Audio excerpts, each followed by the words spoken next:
नमस्कार। मौसम चलावा चैनल पर आपका स्वागत है। आज देखते हैं कि किस प्रकार रहेगा मौसम राजस्थान के क्षेत्रों में और बात करते हैं मौसमी प्रणालियों की कि किस प्रकार मौसमी प्रणालियाँ बनी हुई है। ट्रफ की स्थिति देखें तो ये दोबारा उत्तरी राजस्थान के क्षेत्रों के आसपास से लगाकर उत्तर पूर्वी राजस्थान के कुछ भरतपुर संभाग के मध्य भागों से होते हुए बंगाल की खाड़ी के उत्तरी भागों तक जा रही है। उत्तर प्रदेश और मध्य प्रदेश के मिले जुले भागों के आसपास से, जहाँ पश्चिम बंगाल के आसपास के क्षेत्रों पर, बांग्लादेश के सटे हुए क्षेत्रों पर एक लो प्रेशर एरिया बना हुआ है। जल्द ही इसके एक निम्न दबाव प्रभावी रूप में बनने की संभावना है और एक कम दबाव की स्थिति आसपास के क्षेत्रों में देखें तो फिलहाल अभी भी उदयपुर और डूंगरपुर बांसवाड़ा या कहे उदयपुर संभाग बांसवाड़ा, अजमेर संभाग, पाली संभाग और उत्तर पूर्वी गुजरात के इलाकों के आसपास से लगाकर बना हुआ है। वहीं एक ट्रफ की स्थिति मध्य पूर्वी भारत से दक्षिण भारत की ओर, जहां एक चक्रवाती हवा का क्षेत्र है, धीरे धीरे ये प्रभाव में आ रहा है। वहीं जो सिस्टम राजस्थान से होते हुए आगे गुजरा, ये जैसलमेर के पश्चिम की ओर निकल चुका है और राजस्थान जैसलमेर के क्षेत्रों को छोड़ते हुए पाकिस्तान के दक्षिण पूर्वी इलाकों के आसपास बना हुआ है और ये चक्रवाती हवा के क्षेत्र के रूप में एक ट्रफ की स्थिति उत्तरी अरब सागर तक जा रही है सिस्टम से। और बारिश की गतिविधियां देखें तो अब इसका प्रभाव लगभग राजस्थान के क्षेत्रों से खत्म हो चुका है, पश्चिमी जैसलमेर को छोड़कर। तो बारिश की गतिविधियां देखें तो जैसलमेर और बाड़मेर के कुछ उत्तर पश्चिमी इलाकों में दक्षिण और कहीं पूर्वी हवाओं के साथ पूर्वी बादलों की निचले स्तर की बढ़त के साथ जो है हल्की मध्यम कहीं कहीं तेज खंड वर्षा होने की संभावना है। जबकि बाकी के राजस्थान के क्षेत्रों में केवल निचले स्तर के अरब सागरीय बादलों से हल्की मध्यम कहीं कहीं कुछ समय होने वाली खंड वर्षा की स्थितियां देखने को मिलने की संभावनाएं हैं। और पूर्वी जो ईस्टर्ली वाइंड है, पूर्वी जेट हैं, वह जो है ऊंचाई पर चल रही हैं। तो यहाँ पर देखें तो गतिविधियाँ कुछ ऊंचाई पर बढ़ते हुए बादलों से पूर्व से पश्चिम की ओर बादल में गर्जन वाली खंड वर्षा राजस्थान के मध्य से पूर्वी, कुछ उत्तर पूर्वी और दक्षिण पश्चिम में कर सकते हैं। वहीं वर्तमान स्थिति के हिसाब से देखें तो दक्षिण पूर्वी अरब सागर के आसपास एक निम्न दबाव और डिप्रेशन वाली गतिविधि और उसके और आगे प्रभाव में जाने की संभावनाएं डीप डिप्रेशन वाली अभी भी बनी हुई हैं और ये स्थितियां दक्षिण भारत में बारिश बढ़ा रही हैं और आने वाले दिनों में पश्चिमी घाट के क्षेत्रों में बारिश बढ़ने वाली है। वहीं 18 से 22 अगस्त का समय, आज 18 अगस्त है, इसके मध्य जो है एक निम्न दबाव उभरने की जो संभावनाएं थी वह लगभग जो है अब 100% सच होती हुई दिखाई दे रही है कि आने वाले 2-3 दिनों के दौरान निम्न दबाव यहाँ पर उत्तरी बंगाल की खाड़ी के आसपास उभरने वाला है। जो चक्रवाती हवा का क्षेत्र एक एलपीए के रूप में बना हुआ है, ये प्रभावशाली होगा। वहीं 25 से 28-29 अगस्त के मध्य भी एक निम्न दबाव उभरने की संभावना चक्रवाती हवा के क्षेत्र के रूप से आगे बढ़ने की संभावना रहेगी और उसके भी पश्चिम दिशा की ओर बढ़ने की संभावना रहेगी। पिछले 24 घंटों के दौरान बारिश की गतिविधियां चेलावा मारवाड़ जंक्शन क्षेत्र में देखें तो लगभग शुष्क मौसम रहा, लेकिन अरावली पहाड़ों के आसपास मध्यम से तेज बारिश की गतिविधियां भी सिरियारी बेल्ट से लगाकर कंटालिया बेल्ट के आसपास, टाटगढ़ के आसपास पहाड़ी क्षेत्रों में दर्ज की गई। कुछ मैदानों में भी जो है तेज बारिश की गतिविधियां दर्ज की गई, कहीं कहीं मेघ गर्जन की स्थिति भी देखने को मिली। और ये निचले स्तर के बादल जब ऊंचाई की ओर बढ़ते हैं तो पूर्वी जेट के साथ ये पूर्व से पश्चिम की ओर बढ़ते हुए तेज बारिश करते हैं। तो इस प्रकार की बारिश की उम्मीद अब जो है अलग अलग क्षेत्रों में, राजस्थान के क्षेत्रों में खंड वर्षा के रूप में दक्षिण पश्चिम, दक्षिण मध्य राजस्थान, उत्तर पूर्वी राजस्थान के आसपास रहेगी। और बाकी धूप छांव का मौसम भी साथ में बना रहेगा। लगभग संपूर्ण राजस्थान में धूप छांव की स्थितियां बने रहने की संभावना है और उत्तरी राजस्थान, उत्तर पूर्वी राजस्थान बारिश में कमी आ जाएगी। ट्रफ की वजह से कहीं कहीं मेघ गर्जन, खंड वर्षा, मध्यम तेज, कहीं मूसलाधार खंड वर्षा, लेकिन धूप छांव काफ़ी इलाकों में बनी रहेगी। शुष्क मौसम की संभावना है। और अधिकतम तापमान पिछले 24 घंटों के दौरान 36.67 डिग्री सेल्सियस रहा। न्यूनतम तापमान 24 डिग्री के ऊपर बना रहा। तो वहीं अधिकतम आर्द्रता 98% से ऊपर 98.5% तक बनी रही। न्यूनतम आर्द्रता 64.48% रही। वायु दबाव यहाँ पर 1003 मिलीबार बना है, बड़ा है और हवाएं दक्षिण पश्चिम से 7 किलोमीटर दर्ज की गई। जवई बांध का गेज आज 55.5 फीट यानी 55.55 फीट दर्ज किया गया। और बारिश टोटल जो आंकड़ा है जवई बांध कैचमेंट या कहे जवई बांध पर दर्ज होने वाली बारिश का, ये 458 मिलीमीटर तक पहुंच गया है धीरे धीरे, जो आज से 3-4 दिन पहले 434 मिलीमीटर था। यानी बारिश की गतिविधियां हल्की मध्यम यहाँ पर भी दर्ज हो रही हैं।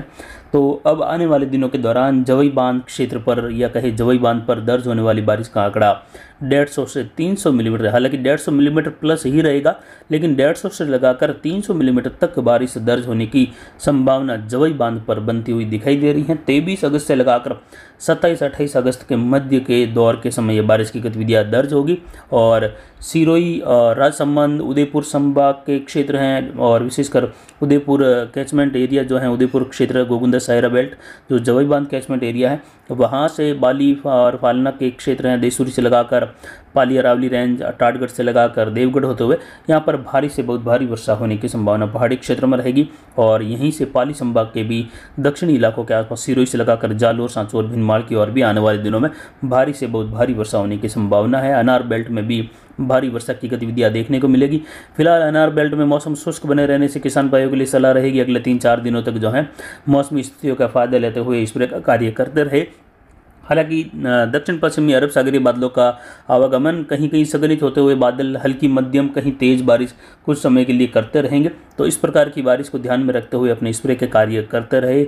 और ये बारिश की गतिविधियाँ जालोर, सांचौर, सिरोही, पाली, बाड़मेर, बालोतरा, कुछ जोधपुर, लूणी के आसपास से लगाकर रहेगी, कुछ उदयपुर और इन क्षेत्रों के आसपास राजसमंद वगैरह इन क्षेत्रों में भी रहेगी और कुछ उत्तर पूर्वी और दक्षिण पूर्वी मध्य राजस्थान के आसपास, हालांकि उत्तरी राजस्थान में भी कहीं कहीं छोटी-छोटी ऐसी गतिविधियाँ रहने की संभावना है। हालांकि ज़्यादातर 90% तक शुष्क मौसम बने रहने की संभावना उत्तर पूर्वी उत्तरी राजस्थान के आसपास से लगाकर अगले 24 घंटों के लिए है, जबकि जैसलमेर के पश्चिम में कहीं कहीं पश्चिमी उत्तर पश्चिमी बाड़मेर में कहीं कहीं तेज बारिश की गतिविधियाँ भी दर्ज होने की संभावना रहेगी दक्षिणी हवाओं के साथ। लेकिन अब जैसलमेर के भी काफ़ी इलाकों में मौसम शुष्क होता हुआ दिखाई दे रहा है और आने वाले कई दिनों के लिए जो है अब जैसलमेर, बीकानेर, फड़ौदी से लगाकर इन किसानों को राहत मिलती हुई दिखाई दे रही है। यानी कुल मिलाकर देखें तो बारिश की गतिविधियां तो आने वाले दिनों में 23 तारीख के आसपास से लगाकर इन क्षेत्रों में भी रहेगी, कहीं कहीं भारी वर्षा भी होगी अलग अलग क्षेत्रों में, लेकिन जो झड़ी वाली और मूसलाधार बारिश लगातार हुई है, इस बारिश से जो है आने वाले दिनों में इन क्षेत्रों को राहत मिलती हुई दिखाई दे रही है।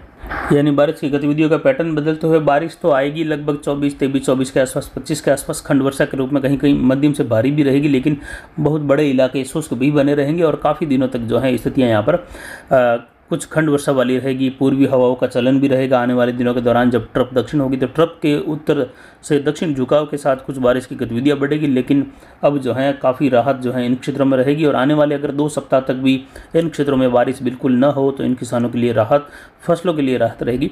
फिलहाल आने वाले दिनों के दौरान प्रभावित होने वाले क्षेत्रों में देखें तो जो काले कलर का दायरा है यहाँ पर जो है भारी बारिश की गतिविधियाँ दर्ज होने की संभावना खंड वर्षा के रूप में रहेगी। हालांकि कई बड़े पैटर्न पर बारिश की गतिविधियाँ भी होगी, जिसमें विशेषकर जो नीले कलर का दायरा है इस दायरे में जो है बड़े भूभाग पर जो है भारी से बहुत भारी वर्षा की गतिविधियाँ भी दर्ज होगी। गुजरात के अधिकतर इलाके हैं, महाराष्ट्र के, राजस्थान के दक्षिण पूर्वी, दक्षिण पश्चिमी, मध्य इलाके हैं, महाराष्ट्र से लगाकर मध्य प्रदेश का जो मध्य से पूर्वी जो हिस्सा है दक्षिण पूर्वी, वहाँ से होते हुए छत्तीसगढ़ के आसपास से लगाकर गुजरात, राजस्थान से सटे हुए मध्य प्रदेश तक भारी से बहुत भारी वर्षा, जल भराव की स्थितियाँ कई इलाकों में हो सकता है। इस दायरे में कहीं कहीं बाढ़ वाली स्थितियाँ पनप जाए और बाढ़ जैसी स्थिति भी देखने को मिल जाए इस आने वाले लगभग 23 तारीख के आसपास से लगाकर 27-28 अगस्त के दौरान।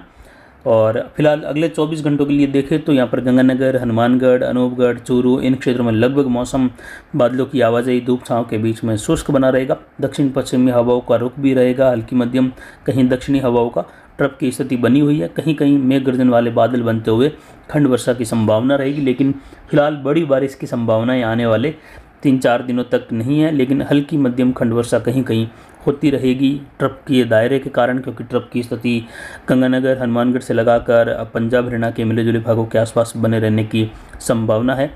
इसके अलावा उत्तर पूर्वी राजस्थान में यहाँ पर झुंझुनू, सीकर, अजमेर, टोंक, सवाई माधोपुर, करौली, धौलपुर, भरतपुर, दौसा, जयपुर, अलवर सभी क्षेत्रों में देखें तो मौसम ज़्यादातर शुष्क बना रहेगा, बादलों की आवाजाही रहेगी, दक्षिण पश्चिमी हवाओं का रुख भी रहेगा और कहीं कहीं भरतपुर, धौलपुर के आसपास से लगाकर सवाई माधोपुर के आसपास, कहीं कहीं जयपुर के आसपास मेघ गर्जन वाले बादल अलग अलग क्षेत्रों में खंड वर्षा की स्थितियाँ करेंगे। तेज़ या मूसलाधार वर्षा भी कुछ सीमित क्षेत्रों में सीमित समय के लिए होने की संभावना रहेगी, जिसमें एकदम से जो है खेतों में पानी वाली स्थिति और ये कुछ समय में होने वाली तीव्र वर्षा का यहाँ पर दौर देखने को मिल सकता है। कहीं कहीं ज़्यादातर शुष्क मौसम की संभावना है। वहीं दक्षिण पूर्वी राजस्थान, कोटा, बूंदी, बारां, झालावाड़, उदयपुर, डूंगरपुर, बांसवाड़ा, प्रतापगढ़, चित्तौड़गढ़, राजसमंद के आसपास से लगाकर भी अधिकतर क्षेत्रों में मौसम शुष्क बना रहेगा। कहीं कहीं मेघ गर्जन हल्की मध्यम, कहीं तेज बारिश, कुछ समय होने वाली वर्षा लगभग 15-20 मिनट आधे घंटे के लिए अधिकतम, जहां ये गतिविधियां होने जैसी संभावनाएं रहेगी। लेकिन कई इलाकों में धूप छांव के बीच में मौसम शुष्क भी बना रहेगा और लगभग 22 तारीख के आसपास से लगाकर कुछ उत्तर पश्चिमी हवाओं के साथ जो है बादलों का नया निर्माण और मध्यम तेज बारिश की गतिविधियों की शुरुआत होने लगेगी। तब तक लगभग मौसम शुष्क बने रहने की संभावना अधिकतर इलाकों में है। दक्षिण पश्चिम की ओर बढ़े तो पाली और जोधपुर संभाग के क्षेत्रों में, जिसमें जोधपुर, जैसलमेर, बाड़मेर, बालोतरा के क्षेत्र हैं, फड़ौदी के आसपास से लगाकर अधिकतर इलाकों में मौसम अगले 24 घंटों के लिए शुष्क बना रहेगा। कहीं कहीं दक्षिण पश्चिमी अरब सागरीय बादल निचले स्तर के संघनित होते हुए हल्की मध्यम बारिश करेंगे, लेकिन कुछ इलाकों में ऊंचाई के साथ मेघ गर्जन वाली स्थिति और पूर्व से पश्चिम की ओर दोबारा बादलों का आवागमन कहीं कहीं होने जैसी संभावना, और कुछ आगे बढ़कर ये बादल वापस जो है बरस कर खत्म होते हुए भी दिखाई देंगे। और इसी प्रकार अरावली रेंज, पाली के आसपास से लगाकर मारवाड़ जंक्शन, सोजत, देसूरी, रानी बाली, फालना, सुमेरपुर, इन क्षेत्रों में भी कहीं कहीं खंड वर्षा, हल्की मध्यम, कहीं तेज, तो कई इलाके शुष्क भी बने रहने की संभावना धूप छांव के बीच में रहेगी। और यहाँ पर जैसलमेर से लगाकर बाड़मेर होते हुए जो इलाके पश्चिम है वहाँ पर कहीं कहीं वर्षा की संभावना है। जबकि जालोर, सांचौर, बाड़मेर, बालोतरा का जो क्षेत्र है, अनार बेल्ट है, वहाँ पर भी मौसम ज़्यादातर शुष्क रहने से किसान भाई स्प्रे का कार्य कर सकते हैं, क्योंकि अधिकतर भागों में वैसे मौसम धूप छांव वाला रहेगा। कहीं कहीं हल्की, कहीं मध्यम बारिश होने की संभावना रहेगी। कुछ समय के लिए होने वाली बारिश किसानों के लिए बीच बीच में कुछ कार्य में रुकावट कर सकती हैं स्प्रे के दौरान।